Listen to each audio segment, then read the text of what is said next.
So I've once talked about my love for Tom and Jerry and its history and how I find it very interesting on how it kind of went that way.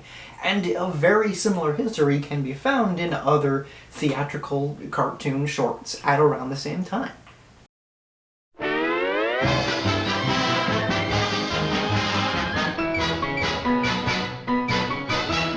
Very much like Tom and Jerry, the Looney Tunes of course started off to specifically spite Disney and their theatrical Mickey Mouse Donald Duck cartoons, which of course were very popular. In 1929, we got two crazy boys who of course made Bosco the Talk Ink Kid. It's a pun about talking, and he's made of ink. That's the pun. Rudolph Ising and Hugh Harman of course left Warner Brothers, taking Bosco with them, and good on them, because if we still had Bosco being on the fucking front of Warner Brothers family movies, I would hate them constantly.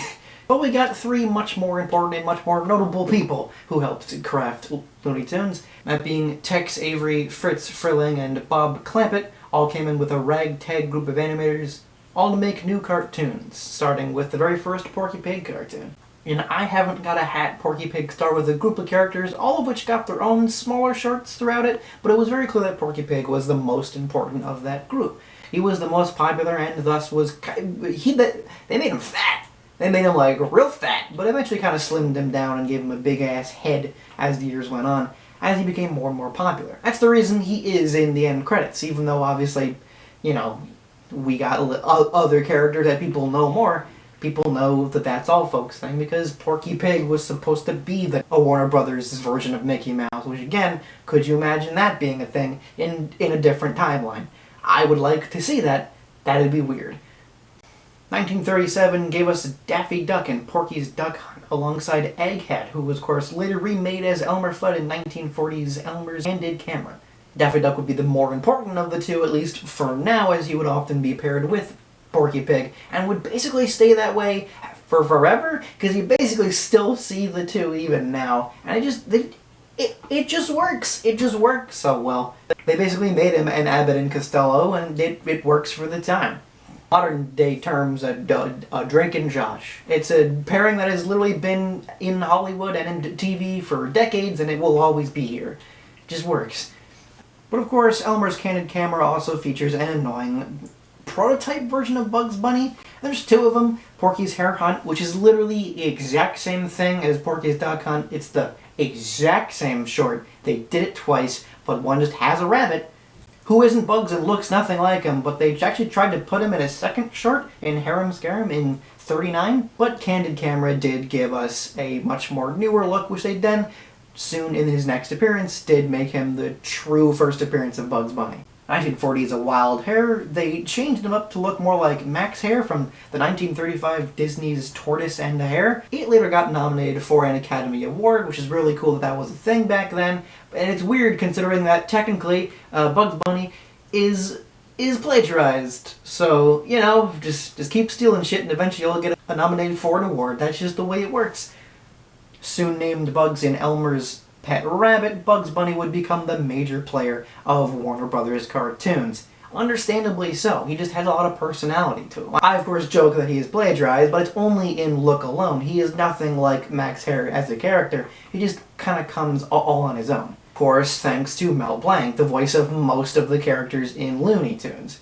And also just kind of Warner Brothers cartoons in general at around this point. Now of course this is nothing really special now. Lots of people, especially that of like Tom Kenny, voice multiple characters in shows that they work on, but also in multiple shows that they work on, because voice acting kind of requires you to voice act forever. Here's a reminder that there's still no union for voice actors. It doesn't exist. Oop. But by 1942, Bugs became the main star, and by Bugs Bunny Gets the Boyd, he kind of changes his design to have a more rounder head and smaller teeth.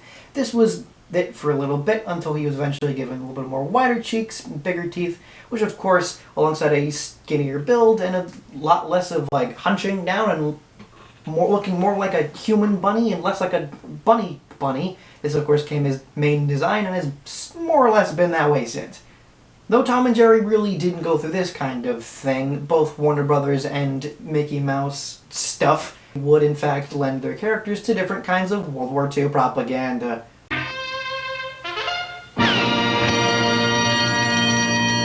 Heil Hitler. Which, yeah, well, it's cool to see Daffy Duck and Donald Duck and Bugs Bunny and not Mickey, because Mickey wouldn't say this, but to see multiple cartoons say fuck you to Hitler, it worked and was kind of cool. So, even though there is a cartoon called Bugs Bunny Nips to Nips, which, oops, World War II era stuff has not aged all that well, would allow, due to the fact that, of course, when you give things to the government for propaganda, you get lots of money from it. So, that's great. This allowed for some great cartoons and much better animation, and resulted in the golden age of cartoons. At around the same point, Disney had some of their best cartoons. My personal favorite Mickey design was around this point as well, but more importantly was, of course, the best Warner Brothers Looney Tunes cartoons. The 1940s and 50s had the best Bugs Bunny and Daffy Duck cartoons. Daffy Duck was specifically changed into this more egotistical and greedy bastard, which is my favorite Daffy Duck, especially when he gets in lots of trouble. But of course also had Bugs Bunny go up against not only Elmer Fudd, but also Yosemite Sam, Marvin the Martian, that creepy-ass fucking witch, and Gossamer, whom are apparently related in the more newer show. I say newer, even though it ended 6 years ago. Well, but we'll get to that. And also Taz. Taz is a weird thing. End of sentence. But of course, this would also be the introduction of lots of other Warner Brothers characters. Tweety was introduced in A Tale of Two Cats in 42, with soon enough in 45. But yes, Tweety is a guy. I didn't know that for a long time when I was younger, but Tweety's a guy. 5 Living with Feathers did introduce Sylvester the cat, a character they made because they liked the non-sped-up version of Daffy Duck's voice, so they're just like, do that, but we're not going to speed it up, so it's just a new character. 50s Canary Row gave them a collective owner for the most of the time. It's just Granny. She doesn't have a first name. I don't care if they have given her a first name, which they have. Her name's Granny. That's her only name. But also 1945 would introduce the, in kind of retrospect, creepy Pepe Le Pew alongside the cat that he constantly sexually harasses. 1946 in Walkie Talkie Hockey would introduce Foghorn Leghorn and his dog Rival, which I don't really like Foghorn Leghorn. Not gonna lie. Sorry, Foghorn Leghorn fans. He's annoying. And that's the joke. And I get that's the joke, but it's also not funny. And it's kind of like an old man humor kind of thing. He's really just around for legacy purposes, really, because you can't kind of modernize that idea, really. Most importantly, 1949's Fast and the Furious gave us Roadrunner and Wile E. Coyote, who, by the way, in the 1950s, straight up does talk sometimes and went against Bugs Bunny. And the first time I saw that when I was younger, I was so fucking confused. He is also not the wolf from 1953's Don't Give Up That Sheep. Pay respect to Ralph Wolf. He's a separate character, even though he looks exactly the same as Wile E. Coyote, but with a red nose.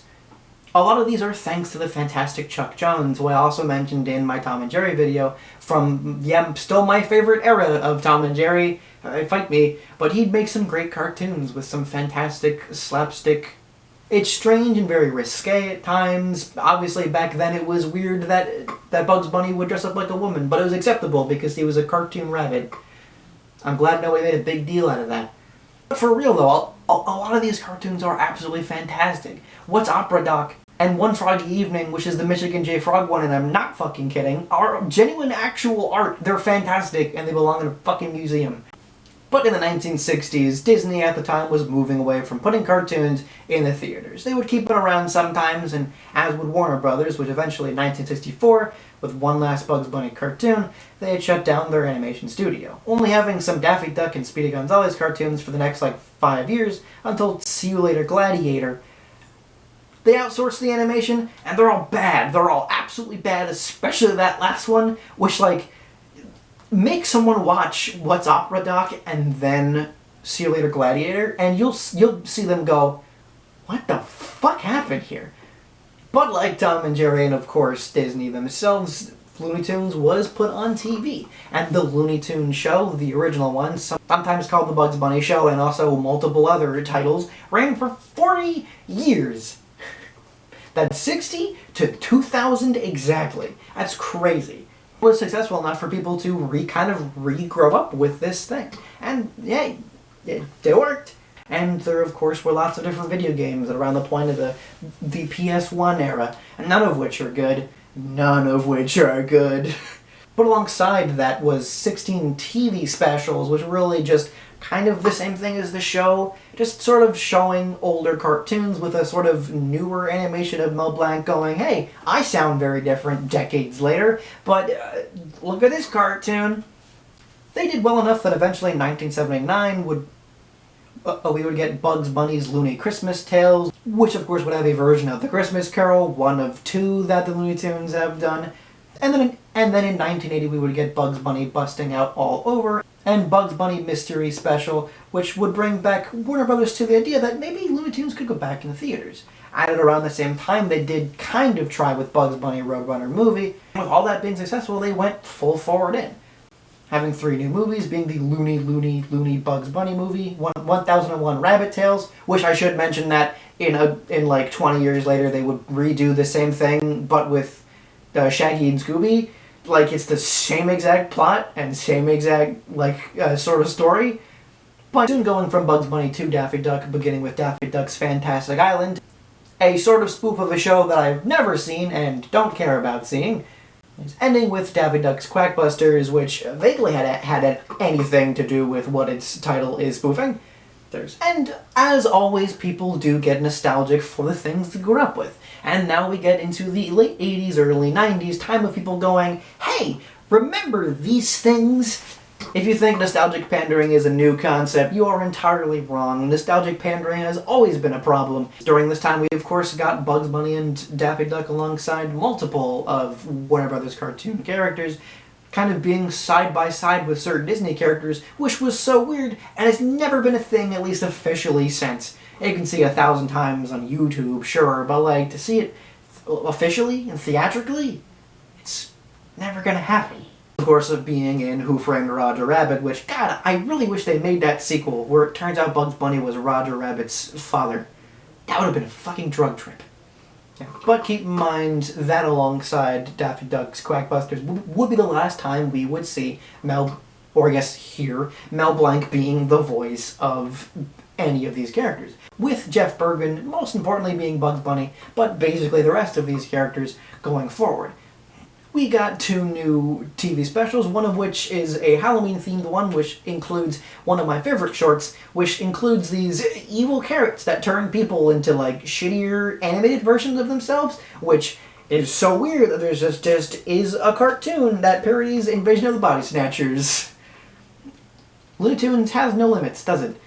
Which in fact is true, because they would actually return back to shorts themselves being in theaters right in the mid-90s, unfortunately in movies that didn't really do well. Box Office Bunny would be right before Neverending Story 2, the movie that nobody fucking saw. Cara Blanca was with The Amazing Panda Adventure, a movie that I'm pretty sure nobody knows about. And 1997 will be Chuck Jones' very last cartoon, called From Here to Eternity. But it wasn't really till the mid-90s where TV cartoons really started picking up. Not only did Warner Brothers at this point own Detective Comics, or just DC Comics if you want to be wrong, thus of course allowing lots of great cartoons that would eventually become my childhood, with especially stuff like with Justice League, but more importantly at that time Batman, but more importantly, stuff like Animaniacs. Of course, themselves would later lead into Tiny Toons, which weirdly one of them, Plucky Duck, would have his own cartoon. But regardless, this did bring people back to the idea of Warner Brothers, and another new generation would grow up with Looney Tunes in some other capacity. Or the apparent Tweety and Taz shows that existed at this time that I didn't know were a thing until looking up stuff for this, and at that point I thought I knew everything about all the Looney Tunes stuff. But a Taz show that is basically Goof Troop but Taz? What? That's so weird. More importantly, what my generation would grow up with in terms of Looney Tunes would of course be Space Jam. I was going to do a review of Space Jam, but I've decided to kind of hold that off for in the future. We'll get to that. But hey, it's great, and that's all I have to say about that. Now, is it a perfect movie? No. Michael Jordan can't act for shit. But the animation is fucking great. It's got a lot of great sight gags, and I love the Monstars. It's not very obvious. I like Space Jam. I like Space Jam a lot. They're great. It's a great movie. I love it. Space Jam. It did incredibly well, and people, mainly me, fucking love it till today, despite its problems that are obviously there. So what else do you do but, after a successful movie of a very successful property, but followed up with a sequel, which of course will do even better? It didn't at all. It did horribly, and it's the actual worst. Yeah, there's worse things that Looney Tunes have done. Again, we've talked about the Chitty Daffy, the 60s cartoons, but like back in action, man. Oh boy, is that movie just not good. It's not good at all. This was right when Brendan Fraser was becoming the like next big Hollywood actor, so of course he had to be in this, but then people kind of were beginning to realize that Brendan Fraser is in fact not that great, and The Mummy was just kind of lightning caught in a bottle due to lots of other things, and not specifically him. Personally, I don't mind it all that much. I feel like its animation is still pretty good. It still kind of has that sort of Space Jam look to it. And I like that weird robot dog that was in a whole scene, and that was it. And it did also introduce me to some like classic, like older monster movies that I later watched many years later. And also Doctor Who, technically, because it was the first time I saw the Daleks. So, hey, it was good for something. This scared them off in continuing to make Looney Tunes the next big franchise, but they did definitely try to continue the IP online in some capacity, with them continuing the already planned Baby Looney Tunes from 2001 to 2006, and also an actually good show, Duck Dodgers, from 03 to 05. It's weird that Duck Dodgers got less seasons than Baby Looney Tunes. Yes, but Duck Dodgers is absolutely great. Duck Dodgers is also actually art. If you have not seen Duck Dodgers, especially its like Samurai Jack spoof episode, go and see it. Find it online. I'm pretty sure it's on that Boomerang app they have now. Somehow find it. And if you can, somehow find the show that came immediately afterwards after it was cancelled, Lunatics Unleashed. Made it around the point of the mid-2000s when action shows were starting to try to be a thing, but they never really were, and a lot of them were like teams, like that Godzilla show. Lunatics Unleashed was them trying to do that, and I unironically like it. Now, I'm not going to say it was a good idea, or that it was good, but I like it. It's fucking dumb. And I would absolutely love for these characters to return, and I'm not joking. Bring it back, Warner Brothers. Bring it back. Bring back Lunatics Unleashed right now. Bring them back. In a movie. I don't care. In a cameo of Space Jam 2. I don't care. Bring them in. I need them. I require them. Now. But of course, also around this time were two TV specials, both of which I grew up with, which was Bah Hum Duck in 2006, which was the other time they did A Christmas Carol, which is the better version of it, not gonna lie, with some great animation, and there's a lot of Daffy Duck getting his shit kicked in. Like a lot of that. Like a lot of it. Yes. But also before that in 2000 with Tweety's High Flying Adventure, the TV special where I figured out Tweety was a guy, but it was only because he started kissing the girl bird, and weirdly nowadays, if I had not already figured out that Tweety was a guy, I would have just assumed Tweety is just a lesbian.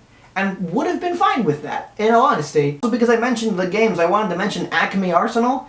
When I got it, its fucking disc was like basically broken, but I'm glad it like stopped me from fully experiencing that game, because it's actively the worst one apparently. It's like out of all of the Looney Tunes games, it's the worst. Weird. What is important is 2011 we got the Looney Tunes show. The thing I mentioned was the new one, which is weird to think that it's not the newest one anymore.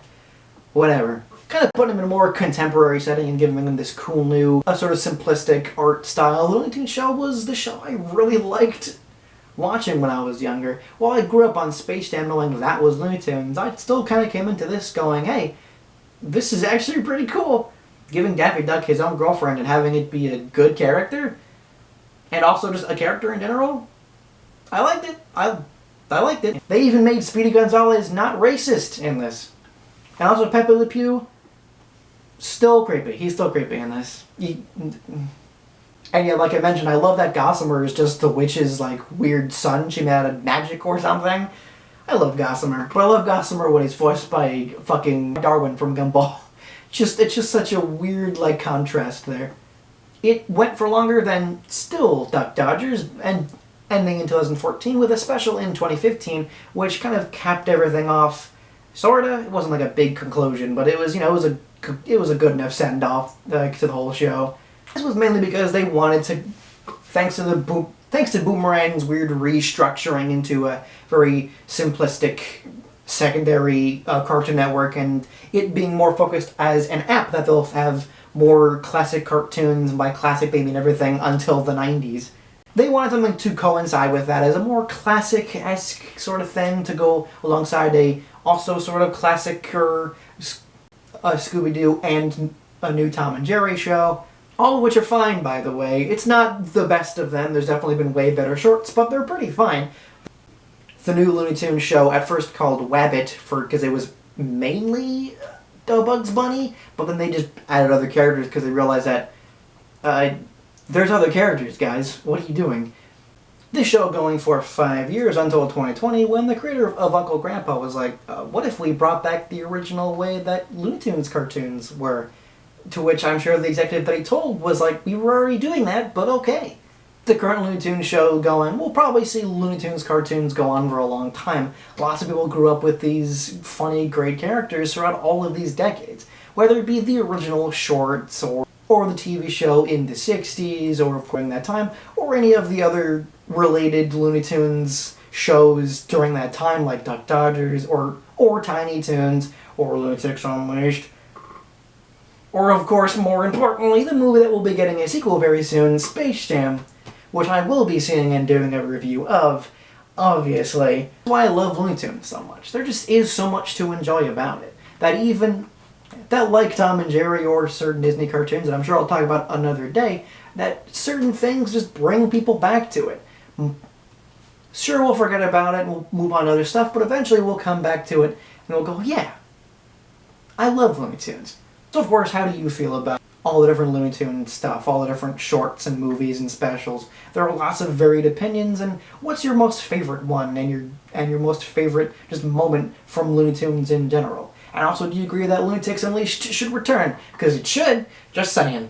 But of course, if you like me talking about this and want me to talk about any other sorts of overview franchises like this, I'll gladly do that. Just leave that stuff in the comments. And of course, if you want to see those things alongside any other thing I'll be doing in the future, then go ahead and subscribe. But most importantly, stay good, stay safe. That's all, folks.